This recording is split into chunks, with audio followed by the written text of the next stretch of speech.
좋은 교회, 좋은 TV. 최근 들어서 교회들이 세상의 빛과 소금의 역할을 잘 감당하지 못하다 보니까 세상으로부터 많은 손가락질을 받고 있습니다. 처음에는 좀 반성해야 되겠다라는 생각을 많이 하게 되는데요. 시간이 지나면 지날수록 세상이 교회를 향한 비난들이 더욱더 거세지고 있습니다. 무엇보다 하나님의 존재에 대해서 비방을 하고 있는데요. 어떻게 보면 우리가 제대로 살지 못한 것에 대한 결과이기도 하겠지만 이 악한 세상이 하나님을 얼마나 무시하고 우습게 하는지 우리가 볼 수가 있습니다. 아마 다윗 때에도 이러한 일들이 있었던 것 같아요. 하나님을 믿는 신실한 사람들을 향하여서 이 세상에 부와 권력을 가진 사람들이 하나님을 비방하는 일들이 많이 있었던 것 같습니다. 이러한 때의 다윗은 하나님께서 나타나셔서 악인들을 멸하시고 의인들을 구원해 주시기를 계속해서 기도하고 있는데요. 오늘 시편 10편의 말씀이 다윗이 지었다라는 표지에는 없지만 아마 구편과 내용상 많이 유사한 점이 있기 때문에 다윗의 시편이 아닐까 생각됩니다. 오늘 이 시편을 통하여서 우리에게 주시는 하나님의 음성을 함께 나누어 보도록 하겠습니다. 여호와여, 어찌하여 멀리 서시며 어찌하여 환난 때에 숨으시나이까? 악한 자가 교만하여 가련한 자를 심히 압박하오니 그들이 자기가 베푼 꾀에 빠지게 하소서. 악인은 그의 마음의 욕심을 자랑하며 탐욕을 부리는 자는 여호와를 배반하여 멸시하나이다. 악인은 그의 교만한 얼굴로 말하기를 여호와께서 이를 감찰하지 아니하신다 하며 그의 모든 사상에 하나님이 없다 하나이다. 그의 길은 언제든지 견고하고 주의 심판은 높아서 그에게 미치지 못하오니 그는 그의 모든 대적들을 멸시하며 그의 마음에 이르기를 나는 흔들리지 아니하며 대대로 환난을 당하지 아니하리라 하나이다. 그의 입에는 저주와 거짓과 포악이 충만하며 그의 혀 밑에는 잔해와 죄악이 있나이다. 그가 마을 구석진 곳에 앉으며 그 은밀한 곳에서 무죄한 자를 죽이며 그의 눈은 가련한 자를 엿보나이다. 사자가 자기의 굴에 엎드림같이 그가 은밀한 곳에 엎드려 가련한 자를 잡으려고 기다리며 자기 그물을 끌어당겨 가련한 자를 잡나이다. 그가 구풀이 엎드리니 그의 포악으로 말미암아 가련한 자들이 넘어지나이다. 그가 그의 마음에 이르기를 하나님이 잊으셨고 그의 얼굴을 가리셨으니 영원히 보지 아니하시리라 하나이다. 여호와여, 일어나옵소서. 하나님이여, 손을 드옵소서. 가난한 자들을 잊지 마옵소서. 어찌하여 악인이 하나님을 멸시하여 그의 마음에 이르기를 주는 감찰하지 아니하리라 하나이까? 주께서는 보셨나이다. 주는 재앙과 원한을 감찰하시고 주의 손으로 갚으려 하시오니 외로운 자가 주를 의지하나이다. 주는 벌써부터 고아를 도우시는 이신이이다. 악인의 팔을 꺾으소서. 악한 자의 악을 더 이상 찾아낼 수 없을 때까지 찾으소서. 여호와께서는 영원 무궁하도록 왕이시니 이방 나라들이 주의 땅에서 멸망하였나이다.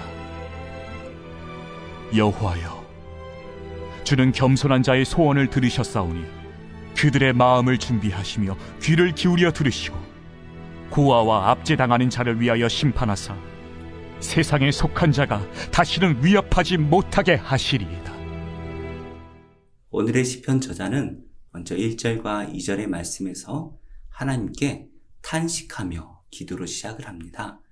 여호와여, 어찌하여 멀리 서시며 어찌하여 환난 때에 숨으시나이까? 악한 자가 교만하여 가련한 자를 심히 압박하오니 그들이 자기가 베푼 꾀에 빠지게 하소서. 지금 악한 자들이 교만하여져서 하나님의 의로운 백성들을 심히 압박하고 있습니다. 이 압박한다라는 말은 핍박한다라는 의미입니다. 부와 권세를 가진 자들이 이 가련한 사람들, 의인들을 핍박을 하고 있는데요. 이 모습을 보고 시편의 저자는 너무나 안타까워서 어찌하여 라고 부르짖고 있습니다. 이러한 일들이 아마 계속되었던 것 같아요. 오랫동안 지속되다 보니 이 시편의 저자도 하나님께서 멀리 서서 계신 것 같고 지금 이 환난 때에 하나님께서 숨어 계신 것처럼 느껴지고 있는 것 같아요.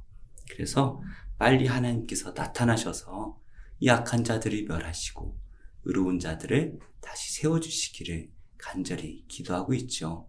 이어서 시편의 저자는 3절부터 6절의 말씀까지 이 악한 자들이 도대체 어떠한 생각을 가지고 있는지 그 생각에 대해서 나열하고 있는데요. 3절 말씀입니다. 악인은 그의 마음에 욕심을 자랑하며 탐욕을 부리는 자는 여호와를 배반하여 멸시하나이다. 지금 악한 자들은 자기 안에 있는 이 욕심들을 자랑합니다. 지금의 시대가 그렇지 않나요? 불로소득으로 돈을 버는 것들을 자랑하는 이 시대입니다.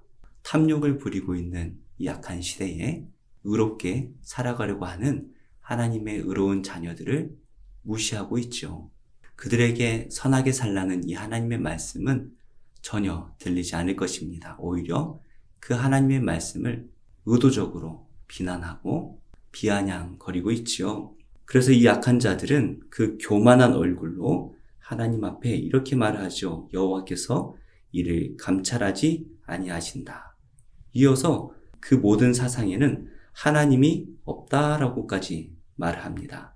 결국에 하나님이 이 땅에 계시지 않고 계시더라도 지금 이 세상을 떠나셔서 세상을 돌보지 않으신다라고 말합니다. 우리 주변에 있는 많은 어려운 일들이 생겨나죠. 그 일들을 바라보면서 하나님께서 이 세상을 버리셨다라고 말을 하기도 합니다. 그러나 그 모든 일들을 생각해보면 결국에는 인간의 재성으로부터 나온 결과물들이 아닌가 생각되어집니다. 결국에 그 일을 가지고 하나님을 비방하고 있는 것이죠. 그리고 자신들은 말하기를 6절 말씀이죠. 나는 흔들리지 아니하며 대대로 환난을 당하지 아니하리라.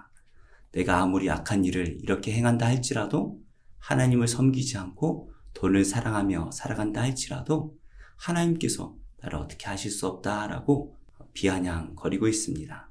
이렇게 하나님을 믿지 않고 섬기지 않고 오히려 하나님을 대적하는 이 악한 자들은 어떻게 살아갈까요?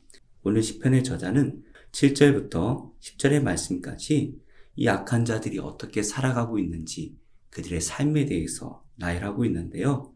10절 말씀에 그것이 잘 나오네요. 그가 굽부려 엎드리니 그의 포악으로 말미암아 가련한 자들이 넘어지나이다. 이 악한 자들이 이 의롭고 가난한 자들을 착취하고 있습니다. 핍박하고 있습니다. 여러 가지 악한 것들로 그들을 괴롭히고 있습니다. 그래서 의롭고 가난한 자들은 결국에 그들 때문에 힘들어하고 넘어지고 있는 것이죠. 그러면서 이 악한 자들은 다시 한번 이렇게 말합니다. 11절인데요. 그가 그의 마음에 이르기를 하나님이 잊으셨고 그의 얼굴을 가리셨으니 영원히 보지 아니하시리라 하나이다. 하나님이 결국에 이 의로운 자들, 가난한 자들을 잊으셨다라고 말하고 있다라는 것이죠. 이렇게 악한 자들이 잘 되는 것을 보면은 의로운 사람들도 흔들리기 마련입니다. 그래서 다윗은 간절하게 하나님께 기도하고 있네요. 12절입니다. 여호와여 일어나옵소서, 하나님이여 손을 드옵소서, 가난한 자들을 잊지 마옵소서. 이렇게 악한 자들이 하나님의 선한 자녀들과 가난한 자들을 괴롭히고 있지만 하나님께서 반응하지 않으시는 것처럼 보이자 시편의 저자는 하나님께서 빨리 하나님의 자리로 돌아가셔서 이 세상을 공의와 정의로 돌아보시기를 간절히 기도하고 있습니다. 그러면서 시편의 저자는 기도하는 가운데 이런 믿음이 들었던 것 같아요. 14절인데요. 주께서는 보셨나이다. 주는 재앙과 원한을 감찰하시고 주의 손으로 갚으려 하시오니 외로운 자가 주를 의지하나이다. 주는 벌써부터 고아를 도우시는 이신이이다. 처음에는 하나님께서 전혀 이 땅을 간섭하지 않는 것처럼 보였죠.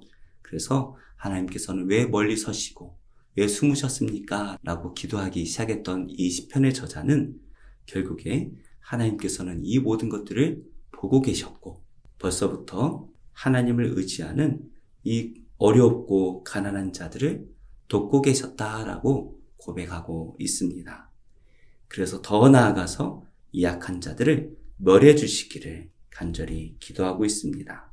시편의 저자는 하나님께서 이 모든 일들을 다 보셨고 또 의인들의 기도를 들으셨다라고 확신하고 있습니다. 그래서 이제 남은 것은 하나님께서 공의와 정의로 이 세상을 심판하실 것만 남아있죠. 하나님께서 심판의 자리에 앉기만 하신다면 그 즉시 악인들이 멸망할 것이고 의인들은 구원받게 될 것입니다. 다시 한번 시편의 저자는 이렇게 기도하고 있네요. 17절입니다. 여호와여 주는 겸손한 자의 소원을 들으셨사오니 그들의 마음을 준비하시며 귀를 기울여 들으시고 고아와 압제당하는 자를 위하여 심판하사 세상에 속한 자가 다시는 위협하지 못하게 하시리이다. 하나님께서는 반드시 공의와 정의로 심판하실 것이다 라는 것을 선포하고 있습니다. 결국에 이 시편의 찬양을 들은 사람들은 하나님의 공의와 정의를 믿고 이 고난과 환난 속에서 특별히 악한 자들이 활개치는 이 시대 속에서 믿음으로 견뎌낼 수가 있는 것이죠. 말씀의 결론을 맺겠습니다. 이 악한 세상이 하나님을 비방합니다. 심지어 하나님의 아들께서 이 땅에 오셨는데 그 예수님을 십자가에 못 박아 죽였지요. 이제 우리가 할 일은 무엇일까요? 베드로가 성령 충만할 때에 그 예수님을 십자가에 못 박았던 그 유대인들을 향하여 복음을 전파합니다. 그리고 그 악한 자들이 회개하고 세례를 받고 하나님의 제자들이 되지요. 이처럼 우리가 할 일은 이 악한 세상을 대적하는 것이 아니라 오히려 이 악한 세상에서 우리가 죽음으로써 그들을 구원하는 일입니다. 그들을 위해서 눈물로 기도하고 그들에게 복음을 전할 때에 그들은 우리의 삶의 모습을 통하여 감동을 받고 하나님의 살아계심을 알게 될 것입니다. 세상을 변화시키는 것은 기도밖에 없습니다. 이 약한 세상을 위해서 우리는 끊임없이 기도해야 될 것이에요. 그리고 우리는 의로운 하나님의 백성으로서 빛과 소금의 역할을 잘 감당하여서 하나님의 사랑과 선하심을 이 땅에 비추어줘야 될 것입니다. 그럴 때에 하나님께서는 성령으로 교회를 세워가시고 성령으로 이 세상을 변화시키실 줄로 믿습니다. 오늘 하루도 이 세상의 빛과 소금의 역할을 잘 감당하시는 모든 성도들이 되시기를 예수님의 이름으로 축복합니다. 고난 속에도 우린 다른 길을 걷네. 나의 하나님 광야 속에도 우린 그 고백이 있네. 크신 나의 하나님 이제는 우리가 세상 품으며 기도 시작할 때라.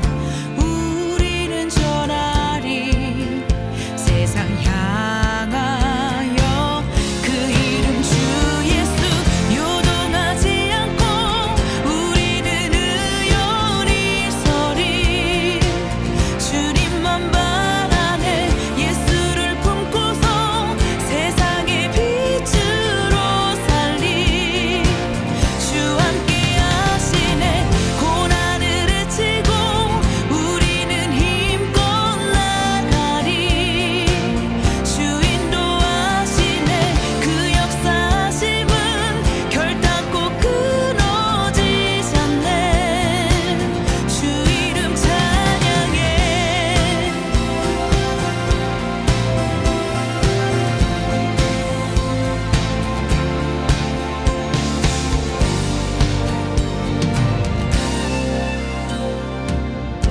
눈물 흘려도 절대 포기 못할 일은 나의 하나님. 시간 속에서 우릴 빚어가는 그는 크신 나의 하나님. 이제는 우리가 세상 품으며 기도 시작할 때라.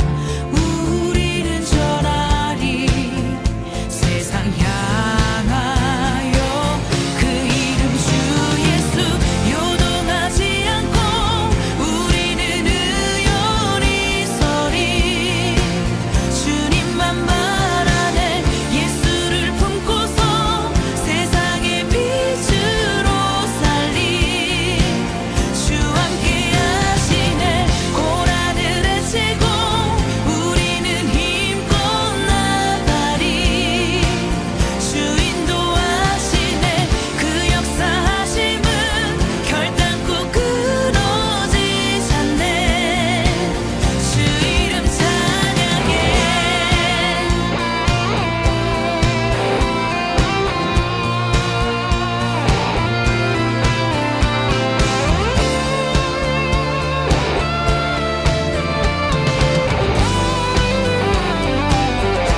좋은 교회, 좋은 TV.